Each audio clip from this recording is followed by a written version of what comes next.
practice true self-care, we must allow others into our lives. How many times have I said no man is an island? You cannot do it alone. You really can't. We are, as a species, social. And we need to remain social. Anything to add to that before I get into the next one, AJ? It's not a good thing to isolate. Ever. It's very important to be in a place where you're surrounded with other people who understand your addiction, but it's also very, very important to fix relationships that may have been broken. Because of your addiction. Exactly. Because of your addiction. You'd be amazed how open a lot of people are when you are trying to get clean and sober. Yeah, the damage can't be undone. It really can't. But you can move past it. Next up, yes. Talk to someone. For some, visiting a therapist plays a major role in self-care, especially in early recovery. For others, a close friend with an attentive ear may suffice. Regardless, it's important to allow your emotions to breathe. Don't hold it in. AJ? Come on. Can I plead the fifth on this? No, we know I have a therapist. We know I have a shrink and I have a therapist. Look, so you spend most of your most of your addiction time doing what you do because you're bottling up your feelings and you don't want to deal with reality and you don't want to deal with the hurt that may come with life. So in recovery, you can't do that. You in order to heal, you literally have to feel. Does it stink? Yes. It does.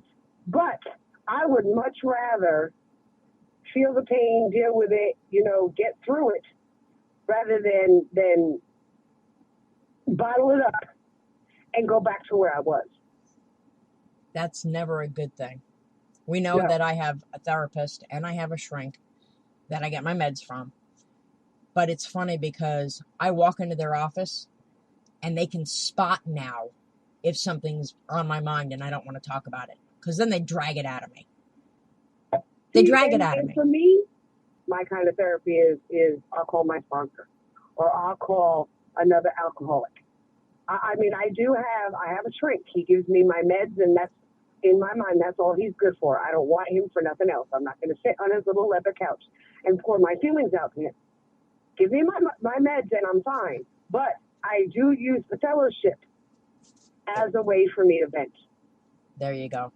And because I don't use a church, I go to my therapist. Again, guys, what we're telling you is that whatever works for you. There is no perfect one line everybody's got to follow. It's what works for you. The last thing on this particular social self-care is to set boundaries. Let others know you're living a sober lifestyle. There's no need to shout it from the rooftops, but self-care is about protecting yourself and your sobriety. If others know you're in recovery, it may prevent uncomfortable social situations and create new relationships with like-minded people. AJ?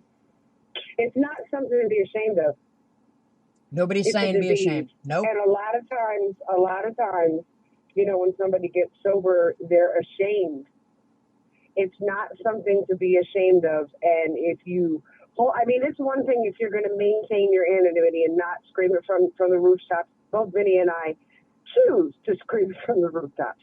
We don't maintain our anonymity, but it's not something that you're afraid of. And if you're going to a family reunion or you're going to a wedding or something like that, it's always best to let people know that you're in recovery. We just met somebody this weekend, and when we were at the show, and she bought an entire bucket of beer and expected to be able to hand it out to us. Oh no. Yeah. So when she put the bucket in front of me, I looked at her and I just raised my eyebrow. And she was like, oh, I forgot. Sorry. And all I could do is exactly what you did. I laughed. Why? Because your wife brought me a cup of coffee. But it's nothing to be ashamed of. It takes a lot of strength and courage to remain clean and sober. It really does. And it's inner strength and inner courage. It's not something that you have to, be arrogant about and say, oh no, I'm clean and sober and I don't need anybody. And no, humility is a big part of it. It's what's inside of you. And if it starts to falter a little bit, turn to somebody, talk to somebody. It's not a sign of weakness. It's a sign of strength saying, I need help. Mm-hmm. Anything to Put add? that pride and ego away. Yeah, good luck with that. I've gotten better. We both have gotten better, but it's still there. I know what I know. It is. And sometimes it comes back and kicks me in the butt. I have been literally laughing since Sunday night with that gentleman who proceeded to try to come up on the stage and take the mic. Yeah, that didn't work so well. No, it didn't, but I had to laugh. And I realized how very much my attitude has changed over the years because the old me would have handled it very different. I was so proud of you. It was not an easy thing to do because it was an emotional show and it was an emotional night. And I can definitely say that was all my recovery right there. That and my crown. That helped. Because that little bit, you know what I'm saying? Yeah, because the crown goes on your head. My change in attitude was definite direct result of my recovery. And when I thought about it yesterday while I was resting, I literally had to sit back, and it was almost like I was in awe.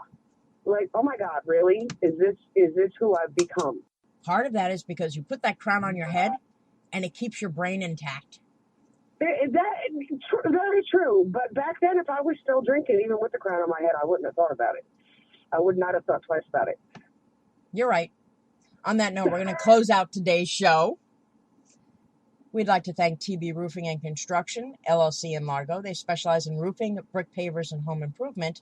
And Rainbow411.com for being co-sponsors of the Pit Stop. And remember, it is important to have self-care.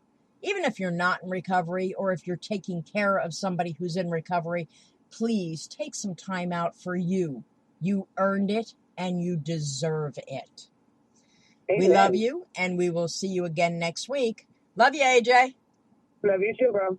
Bye. Bye.